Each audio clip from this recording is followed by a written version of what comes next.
প্রতিদিনের পথ চলায় আজকে আমি আপনাদের দেখাতে চাই মাটন কষা। সেদিন মাটন রান্না করেছিলাম, বেশ ভালোই হয়েছিল, সবাই বলেছে ভালো হয়েছে, তাই ভাবলাম আপনাদের সাথে শেয়ার করি। তার জন্য বাজার থেকে নিয়ে এসেছি ফ্রেশ দেখে মাটন। এটা ধুয়ে রেডি করে রেখেছি।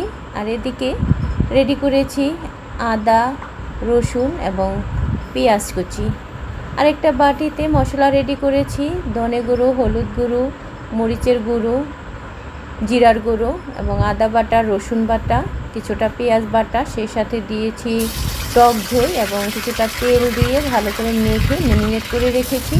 এদিকে কড়াই বসিয়ে দিয়েছি চুলায়, সেখানে তেল দিয়ে গরম মশলা, এলাচ, দারচিনি, তেজপাতা ফোড়ন দিয়ে কিছুটা পেঁয়াজ দিয়ে যখন বাদামি বাদামি হয়ে আসলো তখন দিয়ে দিয়েছি ম্যারিনেট করা সেই মাংসগুলি দিয়ে ভালোভাবে নেড়ে চেড়ে ঢাকনা দিয়ে রেখেছি কিছুটা সময়ের জন্য। তারপর ঢাকনা উঠিয়ে দেখি মাংস থেকে বেশ খানিকটা পানি বেরিয়েছে।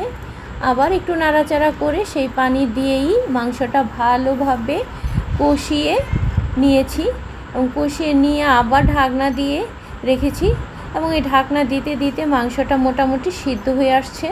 মোটামুটি না, বেশ ভালোভাবেই সিদ্ধ হয়ে যখন এসেছে আমার আর আলাদা করে পানি দেওয়ার প্রয়োজনই পড়েনি। এই তো রেডি হয়ে গেল আমার মাটন কষা।